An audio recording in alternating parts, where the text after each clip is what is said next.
gotta jump on first. Let me get to this.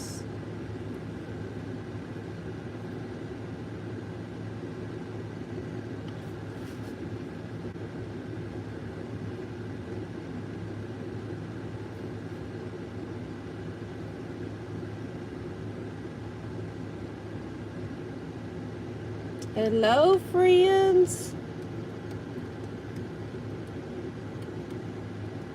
It says it's waiting.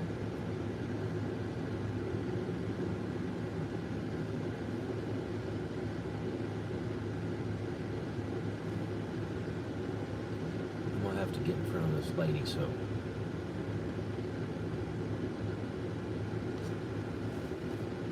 Okay, I think we're going now. Are we live?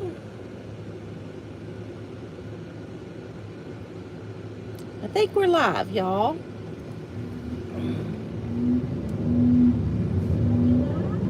Yeah, we're live. Okay, how are y'all fine people this morning? We are having a great Sunday morning. You good? I can put my hand right here so he can look out the mirror.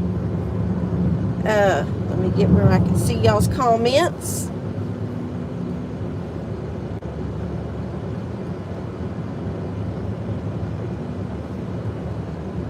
Okay. So when y'all say something, I can see it. How are y'all this morning? We're on our way to church. And we had a great weekend. Sure did. It was What was great about it? This weekend's not over yet. Well, it was America's birthday.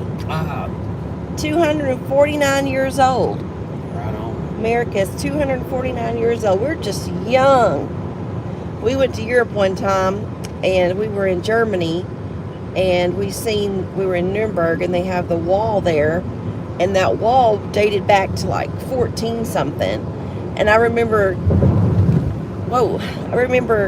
walking around and thinking, man, Columbus hadn't even hardly discovered America when this wall was, yeah. You may have your dates wrong. No, I remember it. I looked at it. It's old.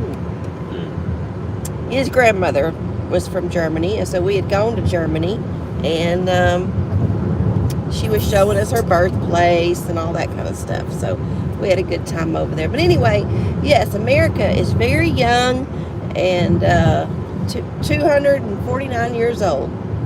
We didn't blow off any of our fingers. No. Firecrackers. We actually didn't do much he actually was on call, so he worked, and then my daughter-in-law, she worked, and so we thought, we're gonna stay in. So we didn't really do much for 4th of July. We usually go, and we have a little town by us, and it's the cutest little town. It's just a little country town. I don't even know if they even got 500 people in their town. It's a very small town, but they have a bank there, and everybody puts their money in a banking account for fireworks, and they have the biggest firework display. That's how they do it? Yes. Yes, they have the biggest firework display of any big major town, because we've been down to Fort Worth, Dallas, and all of that, and their fireworks are awesome. And they have a little parade, and anybody can be in the parade. So if you watch the parade, it's really cute. It's like people and their dogs, and it's just, I love it. I love going to that celebration. And they have all the free watermelon and just everything. Mama and my brother, they ended up going, and she said, oh, you wouldn't believe how big it is. It's gotten so big. Everybody's found out the secret. And she hadn't been in several years, and we'd gone last year. I said, yeah, I was really surprised at how much it had grown. They sell hot too. Dogs and hamburgers and stuff like that too. Yeah, and snow cones. They do. They're probably. I think it's fundraiser for the fire department, the volunteer fire department. It was. I think. Because they had their fire Trucks. boot and stuff, put money in it. Yeah.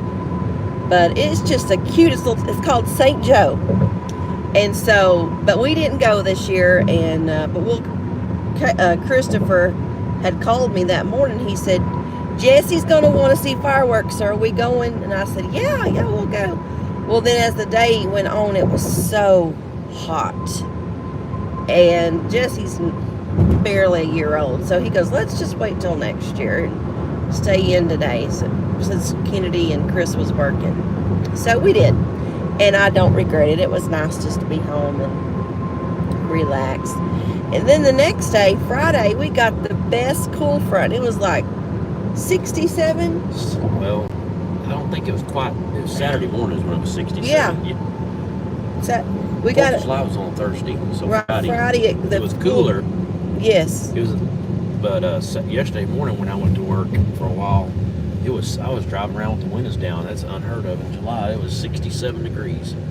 Yeah, because it's been awful even in the mornings. Our garden's starting to burn up, but we did get this reprieve. We got 5 gallons or so worth of tomatoes yesterday. I picked. Yeah, he went out. He came home yesterday evening. He'd gone fishing yesterday, and when he got in, he goes, "Did you pick the garden?" I said, "No, I didn't have time." So he went out there, 5-gallon bucket of nothing but tomatoes. There was like a couple of peppers, but don't forget Christopher wants. I ain't gonna forget. And I won't. I'll just have some of Jesse's rolls and get me a sausage. Okay. Anything else, Your Highness? No, I have water. So anyway, but yes, we did have good 4th of July and just relaxing and busy with the garden. So I've been doing. Let me tell you what I've been doing with my tomatoes. So we want to make salsa, and I actually can tomatoes when we get this many, and but I have been freezing them. I've done this in the past, and this is a great way to put up tomatoes. If you go to the store or a fruit stand and you see a bunch on sale and you don't have time to do it right then, this is what you can do. You can do the same with peaches. My grandparents used to have a peach orchard, and we found out this trick. So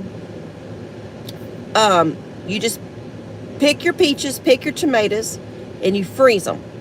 And with your tomatoes, I go ahead and core them. That way it's, because once you get them out of the freezer, unless you're doing them with them frozen, it's kind of hard to get that core if they've got a hard core.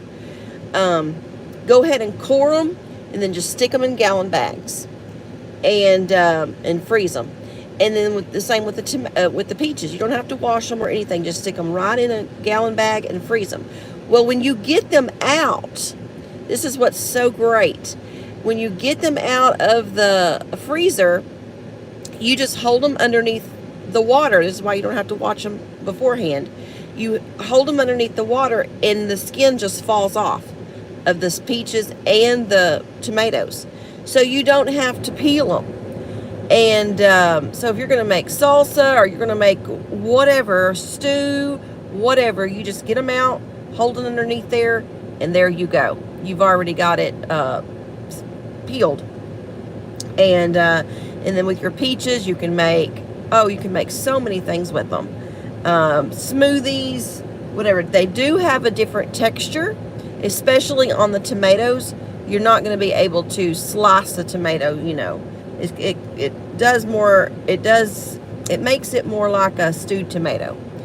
And but so I do that a lot in the summer right now, because I don't want to heat up my house any more than it's already so hot. And look at this little boy. I gotta show y'all. He's going in. He is slicked down. There's my baby right there, and Chris. But look at that little boy walking in. He is so cute. He's slicked down for church. So, but that's what we do with our tomatoes and and peaches. So if you have a fruit stand, or if you have a garden and you don't have time, don't want to heat up your kitchen, that is the perfect thing to do. So, what do you have to say this morning? What are you teaching about? Matthew 14, the last part of Matthew 14. Right after Jesus had fed the 5,000, and you would think that after he'd done that, the disciples would have a lot of faith because of seeing that great miracle. And then Jesus told them to get in the ship and go to the other side. And what happened? They got in a storm, and the Bible says it was tempestuous to them. You know, it was great distress is what, if you look up the Greek word.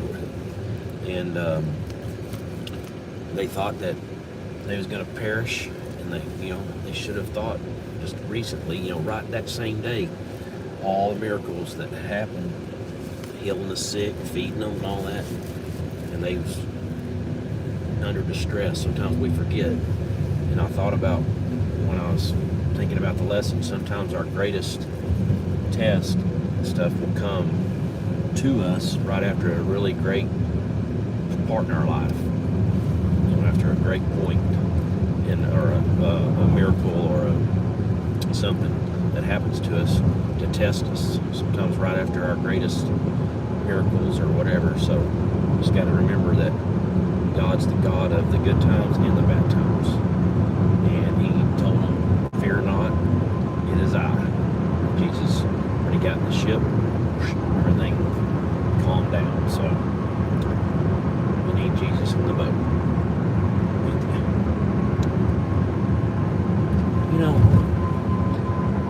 Sometimes I wake up grumpy.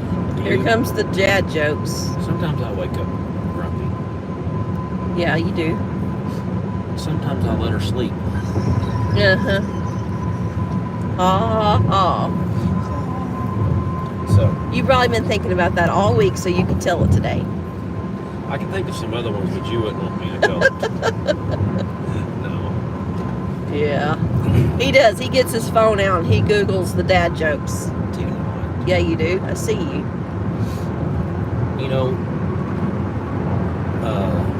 I was talking about a friend of mine was going to teach mathematics to a group of short people. Like little kids, whatever. It's going to be called. It's called solving the little problems. Mm-hmm. I'm not real tall.